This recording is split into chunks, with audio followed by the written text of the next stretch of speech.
திமுக ஒருமுறை ஆட்சிக்கு வந்தால் மீண்டும் ஆட்சிக்கு வராது என்பதுதான் திமுகவின் ராசி என்று அதிமுக முன்னாள் அமைச்சர் ஜெயக்குமார் விமர்சித்துள்ளார்.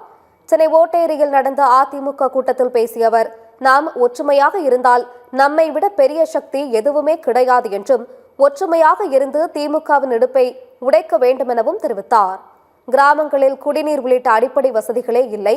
ஆனால் முதலமைச்சர் ஸ்டாலின் ஆட்களை ஏற்பாடு செய்து கிராமங்கள் சிறப்பாக செயல்படுவதாக பேச வைத்துள்ளார் என்று ஜெயக்குமார் குற்றம் சாட்டினார்.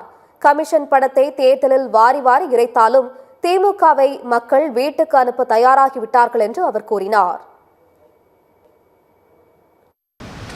நம்முடைய புரட்சி தலைவர் எம்ஜிஆர் ரத்தம், நம்முடைய அம்மாவோட ரத்தம் உடம்புல வருது. அதான் சொல்லுவார், எங்க தங்க படம் நினைக்கிறேன், பரம்பரை ரத்தம் உடம்புல தான், அது முறுக்கேறி கிடப்பது நரம்பு தான். கொடுப்பதை கொடுத்தால் தெரியுமிடா, உன் இடுப்பை ஓடித்தால் புரியுமிடா.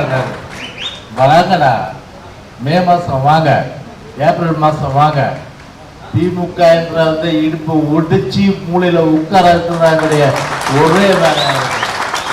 அனைத்து எல்லாம் மீண்டும் கலரக்கூடிய அந்த 9 பேர்